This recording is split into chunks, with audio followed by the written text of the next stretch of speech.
TV, game konsol, komputer, smartphone. Gak sedikit orang-orang pada zaman sekarang bisa memiliki semua item tersebut tepat di dalam kamar mereka masing-masing. Semua terasa jadi sangat mudah untuk diakses dan sangat mudah untuk didapatin. Berbagai macam jenis informasi juga sangat berlimpah yang dimana bisa kita dapatkan hanya dalam hitungan detik dan beberapa gerakan jari saja, bahkan hanya dengan suara.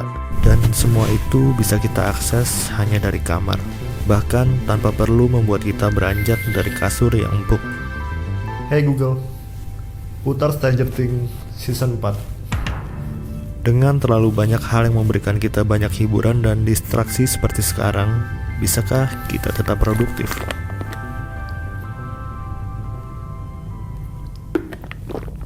Hai, bagi kalian yang baru datang ke channel ini, perkenalkan, aku Randi Rahman, seorang konten kreator, filmmaker Sondabi, dan juga menyukai segala berbau teknologi dan minimalis. Terlalu banyak noise informasi yang ada di sekitar kita pada saat ini, yang bahkan muncul hampir dari segala arah. Entah itu YouTube, Netflix, TV, games, seakan gak pernah kehabisan bahan untuk menyuapi kita dengan berbagai macam asupan informasi. Entah itu bersifat edukasi atau bersifat hiburan. Kalau buatku nggak jarang, kadang hal ini malah sering membuatku jadi nggak produktif sama sekali, bahkan selama satu hari, bahkan bisa jadi lebih.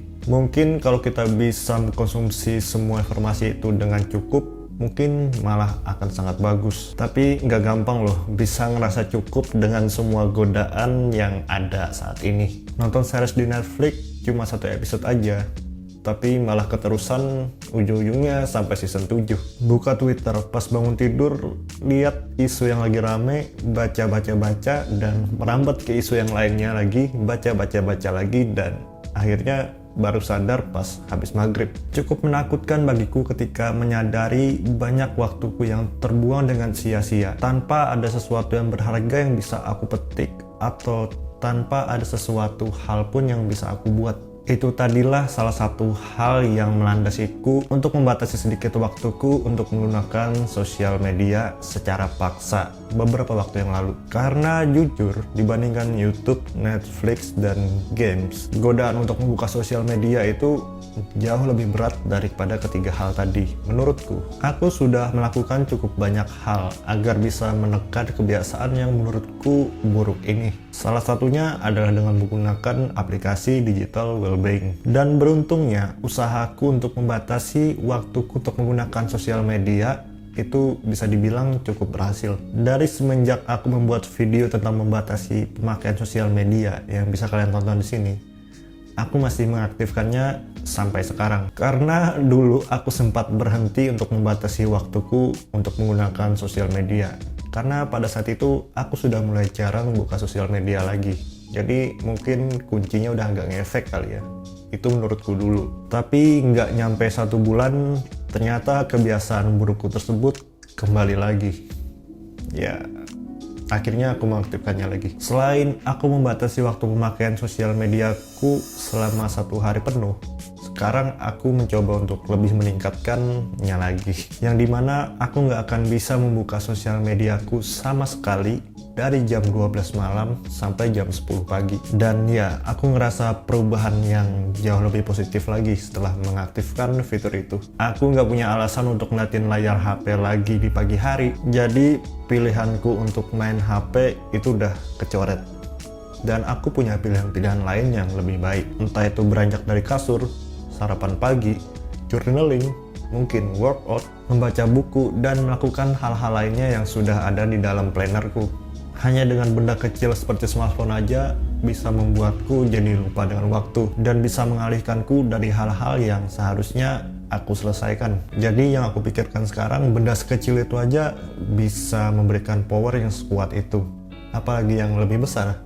Hal tadi juga yang membuatku memutuskan untuk nggak menggunakan lagi komputer yang aku miliki sebelumnya. Dan juga masih bertahan untuk nggak beli smart TV, game konsol, dan juga benda-benda lainnya. Meski kadang keinginan tersebut kadang muncul kalau aku pas lagi jenuh-jenuhnya. Selain karena keuanganku saat ini cukup terbatas, memasukkan semua benda yang bisa memberikan hiburan semua sekaligus di dalam kamar untuk orang yang tipenya seperti aku, apalagi yang mudah terdistract hanya dengan smartphone, kayaknya itu bukan pilihan yang bijak untukku saat ini. Dengan mempersulit aksesibilitas pada hal-hal yang kurang produktif seperti scrolling sosial media, nonton series, dan main game secara berlebihan, dan mempermudah aksesibilitas pada hal yang lebih produktif seperti menulis, journaling, workout, membaca buku, atau membuat apapun itu. Dengan mengaplikasikan cara tadi, aku jadi bisa lebih fokus untuk mengerjakan hal-hal yang sedang aku kerjakan sampai benar-benar selesai. Dan ya, jika masih ada waktu luang di waktu produktifku, masih ada buku dan podcast yang bisa aku konsumsi. Ya, karena cuma 2 hal itu tadi yang tersedia, atau kasarnya yang aku perbolehkan untuk tersedia. Karena jujur, sebelum aku mulai untuk membatasi aksesibilitasku untuk mengkonsumsi sosial media setiap harinya, setiap aku stuck atau bengong selama beberapa saat, tanganku pasti secara autopilot mengambil smartphone dan buka sosial media. Dan ya, kalian pasti sudah bisa tahu endingnya akan seperti apa. Mungkin aku akan punya smart TV dan juga konsol suatu saat nanti ketika aku punya rumah sendiri dan ketika aku bisa meletakkan perangkat tersebut di ruangan yang lain. Tapi mungkin aja ketika aku udah punya rumah sendiri nanti, aku udah nggak minat lagi untuk memiliki kedua perangkat tersebut. Bagi kalian yang punya hampir segala hal mulai dari smart TV, komputer, konsol, smartphone, atau apapun itu, ceritain dong cara agar kalian bisa tetap produktif dengan banyaknya godaan yang ada di kamar kalian. Aku tunggu di kolom komentar di bawah. Bagi kalian yang nggak punya terlalu banyak perangkat atau bahkan nggak punya sama sekali perangkat hiburan di kamar kalian, mungkin ada beberapa dari kalian yang ngerasa kalau itu adalah kekurangan, dan cita-cita kalian adalah untuk memiliki semua perangkat tersebut di kamar kalian. Apalagi kita berada di situasi yang seperti sekarang, yang dimana keinginan itu aku yakin pasti jauh lebih kuat daripada sebelumnya. Keinginan untuk memiliki semua perangkat hiburan di dalam kamar sekaligus. Entah karena kalian takut kesepian atau mungkin karena takut bosan aja. Tapi kalau kita coba lihat dari perspektif yang berbeda, keadaan kalian sekarang ini menurutku cukup menguntungkan malah. Kalian punya banyak waktu luang dan juga distraksi yang sangat sedikit. Kenapa kalian gak mencoba untuk membuat sesuatu yang mungkin aja nanti bisa memberikan kalian banyak opportunity nantinya? Entah itu menulis buku, membuat konten video, melukis, menggambar, coding, membuat patung, membuat gerabah, atau apapun itulah yang kalian sukai dan kalian ahli di bidang itu.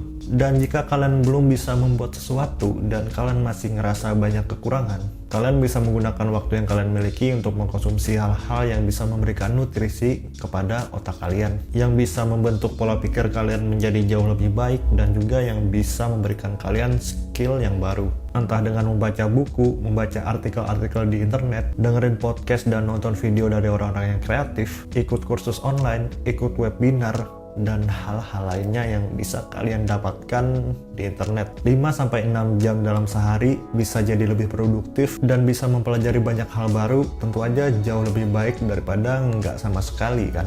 Sisa waktunya ya terserah kalian, mau kalian lanjutin untuk hal-hal yang produktif atau mengistirahatkan kepala kalian dengan chill nontonin Netflix atau main games. Karena aku percaya hal apapun itu, entah itu positif atau negatif, jika berlebihan itu juga nggak begitu baik. Jadi pastikan kalian nggak terlalu memaksakan diri.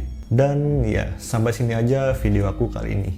Oh ya, aku sekarang udah ada di Karya Karsa juga. Dan silahkan berkunjung ke halaman Karya Karsaku jika kalian ingin mengapresiasiku dan juga channel ini secara langsung. Aku juga membuat beberapa konten eksklusif di Karya Karsa dan ya, hanya bisa kalian tonton di sana. Untuk linknya aku sertakan di kolom deskripsi di bawah. Dan seperti biasa, terima kasih buat kalian yang sudah nonton video ini sampai selesai. Stay safe, stay at home, and bye.